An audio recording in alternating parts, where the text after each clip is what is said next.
Χαίρετε, είμαι η Βίκη Καρατζαφέρη, Senior Health Editor και σήμερα θα κουβεντιάσουμε για μια πολύ σημαντική πρωτοβουλία, την πρωτοβουλία My Comeback at Work, δηλαδή την επιστροφή στην εργασία, με βασικό μήνυμα η ζωή μου, ο χρόνος μου, η επιλογή μου. Είναι μια πρωτοβουλία που φιλοδοξεί να γίνει η πηξίδα για όλους όσοι αγωνίζονται ενάντια στον καρκίνο, αλλά και για εκείνους που προσπαθούν να βοηθήσουν αυτούς τους ασθενείς να πραγματοποιήσουν τη δική τους επιλογή. Μια επιλογή όχι επιβίωσης, αλλά ζωής. Στο πλαίσιο αυτό θα συνομιλήσω με τον κύριο Ιωάννη Σουγκλάκο, ο οποίος είναι καθηγητής παθολογίας ογκολογίας στην Ιατρική Σχολή του Πανεπιστημίου της Κρήτης και πρόεδρος στην Εταιρεία Μελέτης Καρκίνων του Πεπτικού Συστήματος, MKPES. Κύριε καθηγητά, καλώς ορίσατε. Ευχαριστώ πολύ για την εισαγωγή. Είμαι παθολόγος ογκολόγος αρκετές δεκαετίες και για 30 περίπου χρόνια το σχεδόν αποκλειστικό κλινικό και ακαδημαϊκό μου και ερευνητικό ενδιαφέρον είναι η καρκίνη του πεπτικού και κυρίως ο καρκίνος του παχαίου εντέρου. Έχουμε κάποια στοιχεία που να μας εξηγήσετε περίπου σε τι επίπεδο βρίσκονται αυτοί οι καρκίνοι στην Ελλάδα και πιο συγκεκριμένα ο καρκίνος του παχαίου εντέρου που θα συζητήσουμε πιο εκτεταμένα? Δυστυχώς στη χώρα μας δεν υπάρχει ακριβής καταγραφή, αλλά σε όλο το δυτικό κόσμο γνωρίζουμε ότι οι καρκίνοι του πεπτικού αποτελούν περίπου το 1/4 του συνόλου των καρκίνων και χαρακτηρίζονται από υψηλή θνητότητα, οι περισσότεροι από αυτούς. Ο καρκίνος του παχαίου εντέρου είναι ο πιο συχνός, περίπου το 8% του πληθυσμού θα εμφανίσει καρκίνο του παχαίου εντέρου στη διάρκεια της ζωής του, αλλά είναι πολύ καλύτερα τα πράγματα από πλευράς ποσοστών ίασης σε σχέση με τους άλλους καρκίνους του πεπτικού και γι' αυτό το ενδιαφέρον για το πώς όχι μόνο επιβιώνουν αλλά ζουν αυτοί που τελικώς θα ιαθούν έχει και μεγαλύτερο ενδιαφέρον. Μπορείτε να μας δώσετε λίγο το προφίλ, ένα μέσο προφίλ ασθενούς, δηλαδή είναι σε παραγωγική ηλικία, είναι άνδρας, είναι γυναίκα?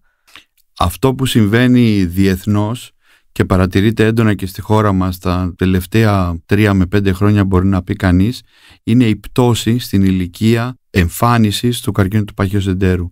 Για πάρα πολλά χρόνια λέγαμε ότι ο καρκίνος του παχαίου εντέρου είναι μια νόσος της προχωρημένης ηλικίας, η διάμεση ηλικίας διάγνωσης ήταν τα 71 έτη.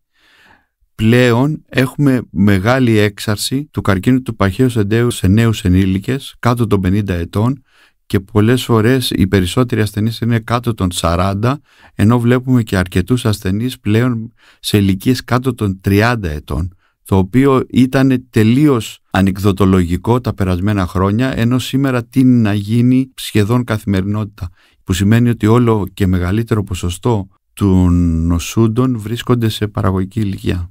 Πού αποδίδεται αυτή η ηλικιακή κατηφόρα, αν μου επιτρέπετε αυτή η λέξη, γιατί είναι άλλο να λέμε για ανθρώπους μεγαλύτερους στην τρίτη ή στην τέταρτη ηλικία, άλλο να μιλάμε για ανθρώπους 50 και 60, αλλά και 30 ετών είναι πάρα πολύ νέοι. Ευθύνεται η διατροφή και ο τρόπος ζωής? Εν πολλοίς είναι άγνωστο, οι αιτίες αναζητούνται και υπάρχουν εντατικές ερευνητικές προσπάθειες διεθνώς και εμείς προσπαθούμε να εξηγήσουμε το φαινόμενο.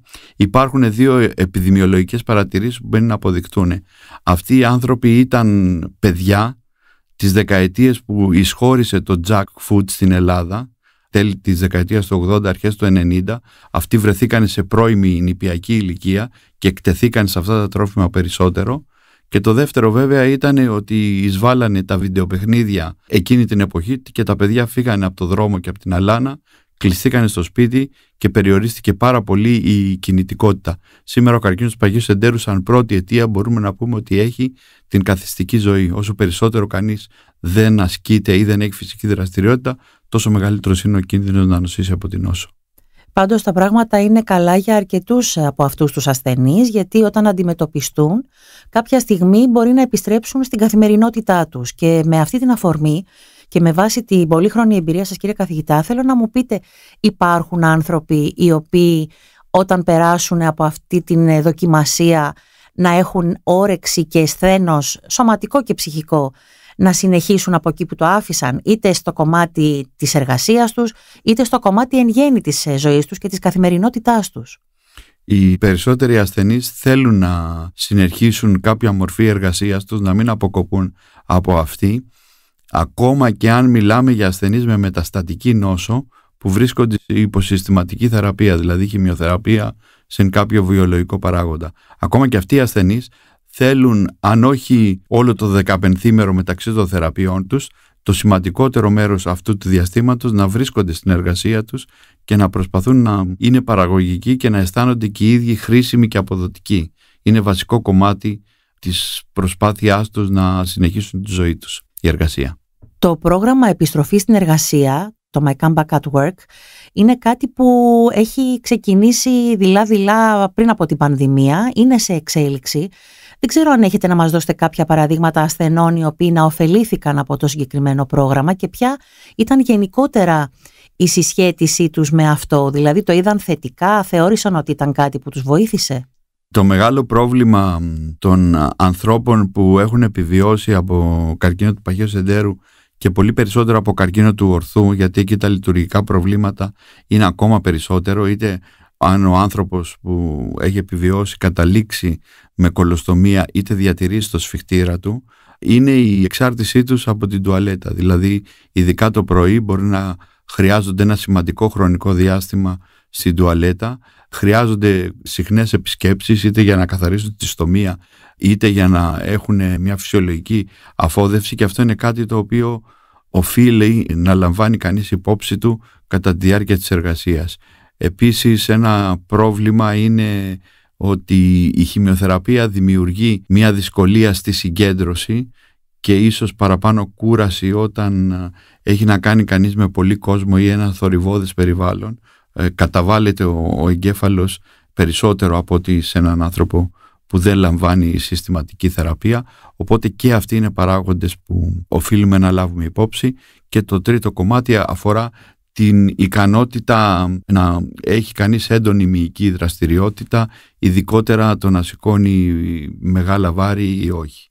Τώρα σε αυτό που με ρωτάτε, υπήρχαν κάποιες περιπτώσεις ασθενείς. Μπορώ να σας αναφέρω έναν ο οποίος δούλευε σε μια μεγάλη ξενοδοχειακή μονάδα στο Ρέθυμνο και ο οποίος ήθελε πολύ να συνεχίσει να κάνει αυτό που έκανε. Ήταν σε μια θέση ευθύνης και ήθελε να συνεχίσει. Οπότε όταν είχαμε μια συζήτηση πώς μπορεί να διαμορφώσει το περιβάλλον της εργασίας του, του πρότεινα να του στείλω με ένα mail όλο το εγχειρίδιο του προγράμματος και να το συζητήσει με το γενικό γιατρό της επιχείρησης, και αυτό φαίνεται ότι δούλεψε και μπορούσαν να φτιάξουν ένα πλάνο εργασίας το οποίο και να τον ικανοποιούσε τον ίδιο και η επιχείρηση να μπορεί να θεωρεί ότι ο εργαζόμενος της αποδίδει και να συνεχίσουν τη συνεργασία τους. Είναι γνωστό στους ασθενείς με καρκίνο στο παχύ έντερο ότι υπάρχει αυτή η πρωτοβουλία σε εξέλιξη? Δεν νομίζω ότι είναι γνωστό ευρέως. Νομίζω ότι τώρα αρχίζει μια προσπάθεια να κοινωνηθεί αυτό το πρόγραμμα.